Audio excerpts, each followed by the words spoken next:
Eh bien salut à toi, j'espère que tu vas bien. On se retrouve aujourd'hui pour une nouvelle vidéo et on va voir ensemble comment trouver un nom pour sa marque de vêtements.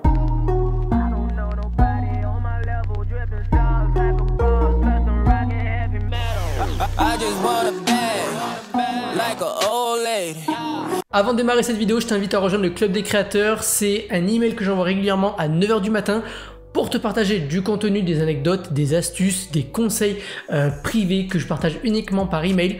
Donc c'est juste en dessous pour rejoindre le club. Mais le club des créateurs, c'est également un groupe Facebook où il y a presque plus de 200 membres à l'intérieur. Tu vas pouvoir également t'entraider, discuter, poser tes questions et répondre avec plein d'autres personnes qui eux aussi veulent créer leur marque de vêtements.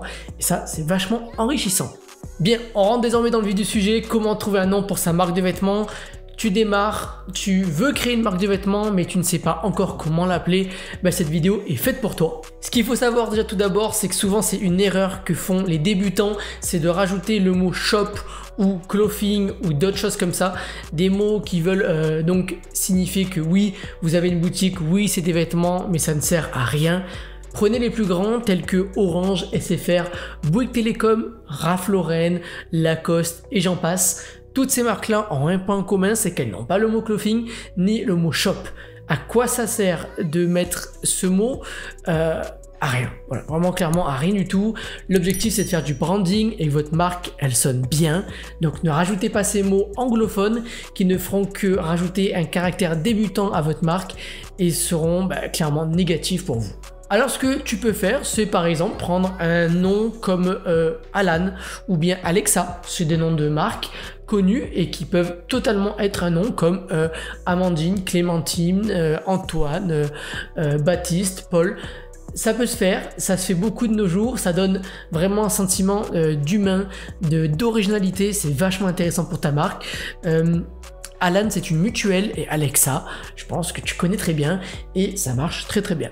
Évitez par contre de faire comme à l'époque, d'utiliser des préfixes et des suffixes composés tout près, tels que Altea, Albea, Aldea, voilà, plein de petits trucs comme ça. Clairement, c'est pas ouf pour une marque, ça signifie pas grand chose, c'est pas original, ça manque de... je sais pas, ça manque de quelque chose, c'est pas beau. Ne plus faire ça, c'est... à l'époque c'était intéressant, on pouvait faire ça. Maintenant, en 2021, il faut quelque chose d'original. Donc vraiment, trouver un beau nom.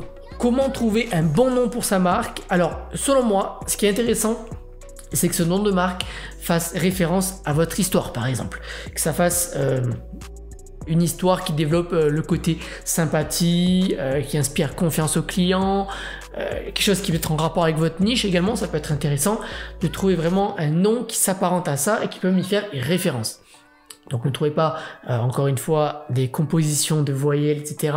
Ça n'a ni queue ni tête, c'est vraiment pas du tout beau en plus à dire, etc. Donc non merci. Si tu n'as toujours pas d'idée ni d'inspiration, il n'y a pas de souci, j'ai un outil qui sera là pour toi, il s'appelle Namelix. Ça te permet de générer des noms en fonction des mots-clés que tu vas rentrer à l'intérieur.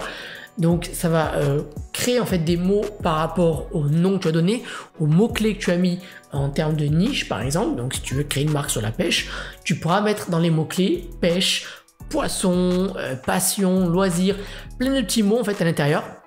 Ensuite définir certains critères tels qu'un short name, un long name ou un moyen name tout simplement, donc soit entre 3 et 6 caractères, soit entre 10 et 15, voilà ça dépend. Je te conseille d'utiliser quand même un nom de marque assez court, rapide à écrire, facile à distinguer, facile également en distinction à prononcer, voilà quelque chose de propre et facile à s'en souvenir, c'est très important.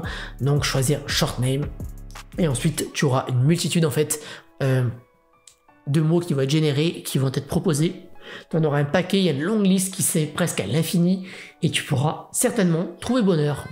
Dès que tu as trouvé un nom qui pourrait te plaire, je te conseille de te rendre sur Instant Username. Le lien est également dans la description, pareil que Namelix et un autre lien que je vais passer juste après. Les liens sont en description juste en dessous, il y a juste à cliquer. Ce qui est intéressant avec Instant Username, c'est que tu vas pouvoir en fait marquer le nom de la marque que tu viens de trouver, que tu trouves intéressant.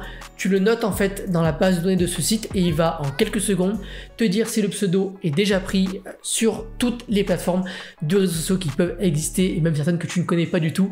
Au moins tu as rapidement la connaissance, la vision en fait de ce mot. Si ton nom n'est pas utilisé sur aucune des plateformes, tu peux foncer.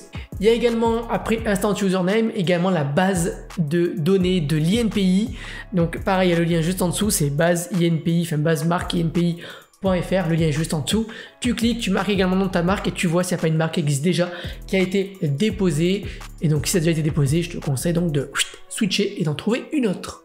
Ce qui est bon à savoir, c'est qu'une marque qui n'a pas été utilisée durant les 5 dernières années peut être réutilisée, donc peut être redéposée auprès de l'INPI. Ça, c'est une petite parenthèse que je fais là. Bien, on arrive déjà à la fin de cette vidéo. Tu sais désormais comment trouver un bon nom de marque.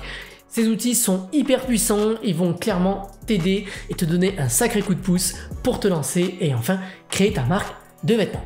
Moi je te dis à très bientôt pour une nouvelle vidéo. Avant de se quitter, je t'invite à laisser un petit pouce bleu, un petit commentaire juste en dessous si tu as une question à me poser, je me ferai un plaisir d'y répondre. Et si tu ne me connais pas, je partage régulièrement du contenu sur la création ainsi que sur la gestion de marques de vêtements.